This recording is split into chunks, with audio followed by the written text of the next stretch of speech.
खबरों की शुरुआत इस वक्त की बड़ी खबर से करेंगे। खबर नैनीताल से, जहां फेसबुक पर 50,000 रुपए का जुर्माना लगा है। नैनीताल हाईकोर्ट ने जुर्माना लगाया है। जनहित याचिका पर सुनवाई के दौरान जुर्माना लगाया गया है। फर्जी आईडी पर जवाब न देने पर जुर्माना लगा है। इस वक्त की ये बड़ी खबर, फेसबुक पर 50,000 रुपए का जुर्माना नैनीताल हाईकोर्ट ने लगाया है। जनहित याचिका पर सुनवाई करते हुए ये कार्रवाई की गई है, जिसमें 50,000 का जुर्माना लगाया। और देहरादून से ही अगली बड़ी खबर आपको दे दें। कल उत्तराखंड के दौरे पर आएंगी राष्ट्रपति द्रौपदी मुर्मू। राष्ट्रपति द्रौपदी मुर्मू का ये 2 दिवसीय देहरादून दौरा होगा, जहां मसूरी में एलबीएस अकेडमी के कार्यक्रम में भी शामिल होंगी। सीएम आवास पर 333 करोड़ की योजना का शिलान्यास भी करेंगी। राष्ट्रपति बनने के बाद द्रौपदी मुर्मू का ये पहला दौरा है। राष्ट्रपति जी 8 और 9 तारीख को 2 दिन के प्रवास पर उत्तराखंड आ रही हैं, तो उसमें उनके अनेकों कार्यक्रम हैं, जहां एक सिविक रिसेप्शन होना है, राजभवन में उनके कार्यक्रम होने हैं, दून विश्वविद्यालय में कार्यक्रम होना है, लवासना में भी कार्यक्रम है। तो हम सब उन्हीं की प्रतीक्षा में कर रहे हैं। और एक अहम खबर काशीपुर से, जहां पुलिस ने अवैध लीसा बरामद किया है। कैंटर से बड़ी मात्रा में अवैध लीसा जब्त किया गया है। अवैध लीसा के साथ ही 2 लोगों को भी पुलिस ने गिरफ्तार कर लिया है। काशीपुर में पुलिस की ये बड़ी कार्रवाई, अवैध लीसा बरामद किया गया है। कैंटर से भारी मात्रा में ये अवैध लीसा ले जाया जा रहा था। और अब खबर रामनगर से, जहां कोविड प्रशासन ने अलर्ट जारी किया है। नेशनल हाईवे 121 पर ये अलर्ट जारी किया गया है। शाम के समय अमडंडा और मोहन से 2 पहिया वाहन पर रोक लगा दी गई है। बाघ के हमले की आशंका को देखते हुए फैसला लिया है। पिछले दिनों बाइक सवारों पर बाघ ने हमला किया था।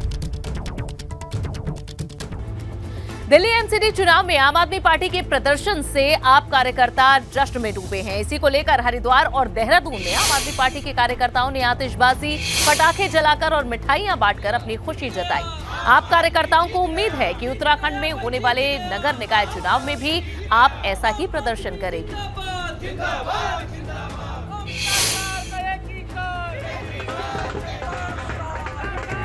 दो तस्वीरें अब आपको दिखा रहे हैं। हरिद्वार और देहरादून की तस्वीरें हैं, जहां दिल्ली में आम आदमी पार्टी को एमसीडी में बहुमत मिला है। 250 में से 134 सीटें आम आदमी पार्टी ने हासिल की है। और इसका जो जश्न है वो उत्तराखंड में भी देखने को मिला। हरिद्वार में किस तरह पटाखे फोड़कर यहां आपके कार्यकर्ताओं ने जश्न मनाया, तो वहीं नाचते गाते देहरादून में भी कार्यकर्ता नजर आए। वहीं पीएम मोदी भी उत्तराखंड के दौरे पर आने वाले हैं। इस बार पीएम का दौरा चीन सीमा के सीमांत इलाके का है। इस दौरान पीएम मोदी पिथौरागढ़ के नारायण आश्रम भी पहुंचेंगे। जहां पवन बहे संकल्प लिए, जहां पर्वत गर्व सिखाते हैं,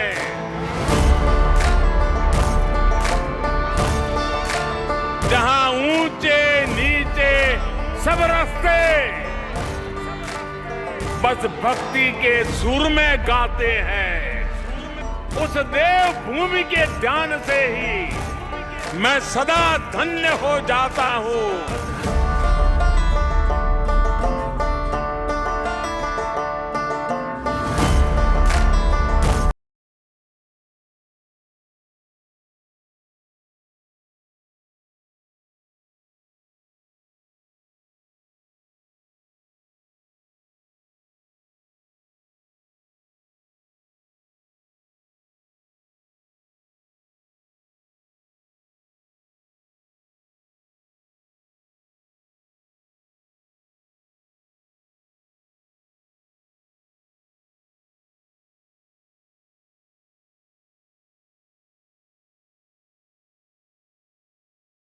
चार धाम यात्रा में आने वाले जो यात्री हैं, वो कैलाश मानसरोवर की यात्रा पर भी जाएं, और जो मानसखंड कॉरिडोर बन रहा है उस यात्रा पर भी जाएं।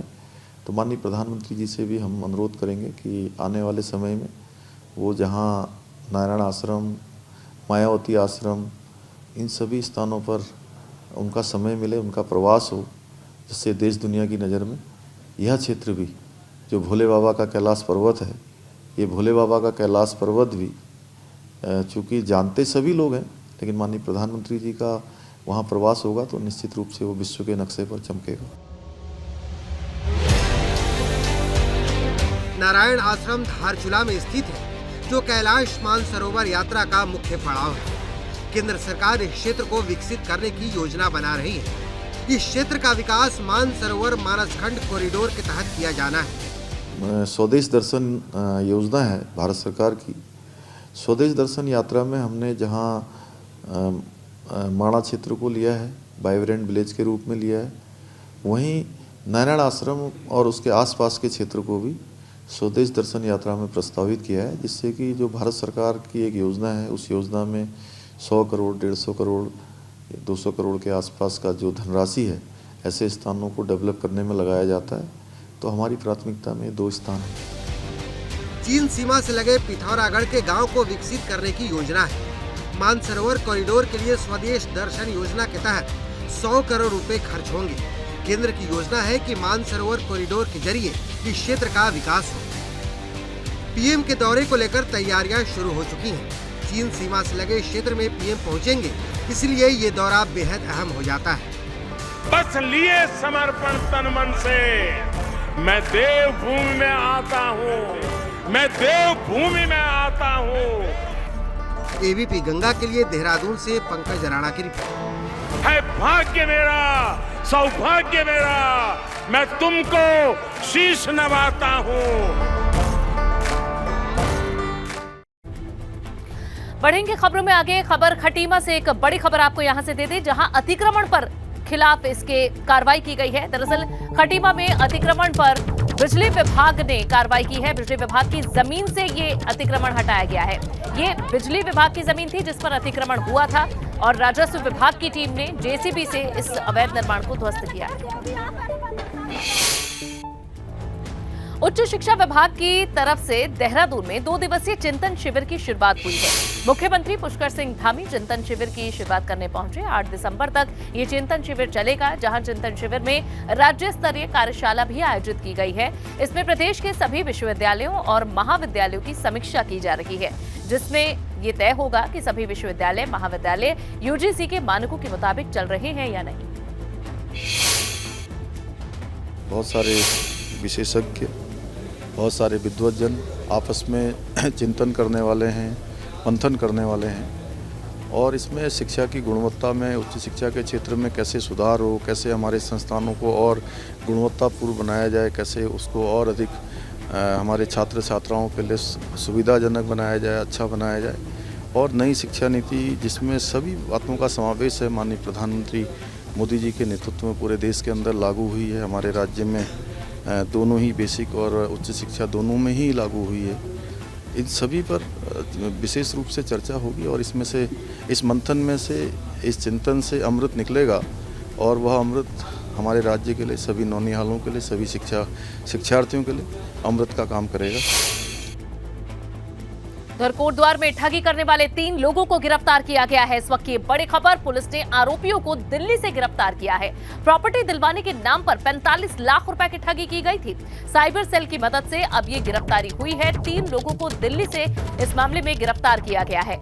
पुलिस ने आरोपियों पर शिकंजा दिल्ली से कसा है।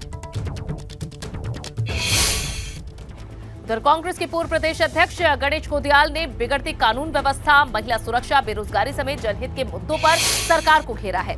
इसके साथ ही गोदियाल ने सत्र समय से पहले खत्म करने पर भी सरकार को कटघरे में खड़ा करने की कोशिश की। भर्ती घोटाला, विभिन्न विभागों में बैकडोर से भर्ती घोटाले और तमाम ऐसे यक्ष प्रश्न खड़े हैं।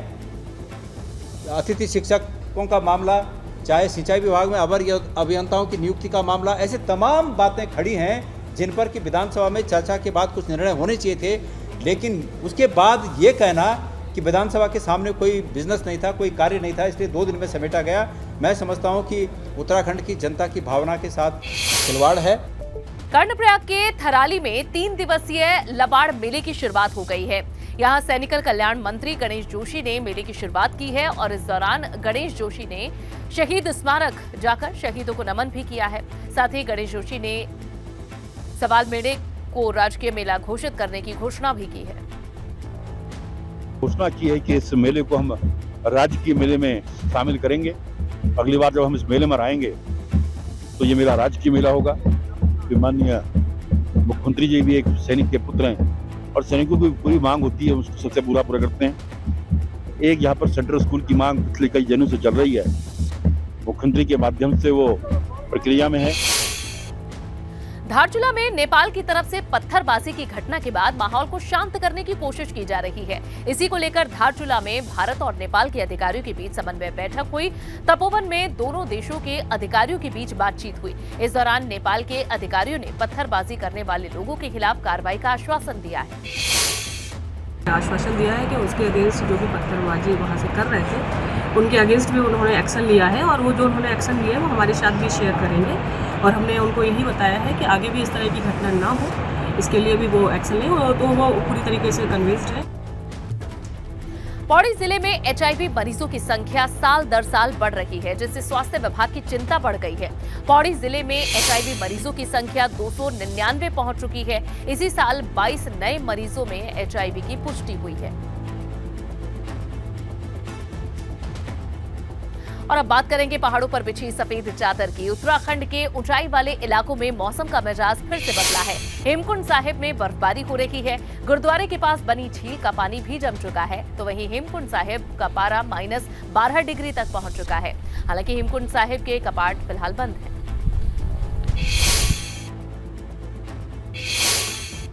उत्तराखंड में अधिक ऊंचाई वाले इलाकों में मौसम बदल गया है और जबरदस्त बर्फबारी हो रही है। बद्रीनाथ, केदारनाथ, गंगोत्री, हेमकुंड साहिब और औली में जबरदस्त बर्फबारी है। ऐसे में प्रदेश में तापमान लुढ़क गया है। हिल स्टेशनों पर अगर बात करें तो वहां पर भी सुबह और शाम के वक्त में कड़ाके की ठंड ने दस्तक दे दी है। मैदानी इलाकों में दिन के वक्त भले ही चटक धूप हो, लेकिन सुबह सुबह कोहरा यहां पर भी लोगों को परेशान कर रहा है। आने वाले दिनों में उत्तराखंड में मौसम का मिजाज अगर देखें तो जबरदस्त बर्फबारी होगी, प्रदेश में और ठंड पड़ेगी, हिल स्टेशनों का पारा और लुढ़केगा। स्वास्थ्य के लिहाज से मौसम विभाग ने कहा है कि लोगों को इस दौरान एहतियात बरतना है और पड़ती हुई इस कड़ाके की ठंड में अपने आप को सुरक्षित भी रखना है। सहयोगी क्रिस्टोफर लॉरेंस के साथ रवि कैंथुरा, ABP गंगा, देहरादून। अल्मोड़ा में भाजपा कार्यकर्ताओं की बैठक हुई। इस मीटिंग में जिला और मोर्चा कार्यकारिणी के गठन को लेकर चर्चा हुई। इस दौरान संभावित नामों को लेकर सुझाव मांगे गए। सभी नामों पर विचार करने के बाद कार्यकारिणी के पदाधिकारियों का नाम फाइनल होगा। वहीं ग्रामीण क्षेत्रों में किसानों के पशुओं को समय से इलाज मिले, इसके लिए रानीखेत में भी मोबाइल एम्बुलेंस वैन की शुरुआत की गई है। 4 विधानसभाओं में एक मोबाइल वैन दी गई है। ताड़ीखेत ब्लॉक में पशु मोबाइल वैन को विधायक प्रमोद नैनवाल ने हरी झंडी दिखाकर रवाना किया।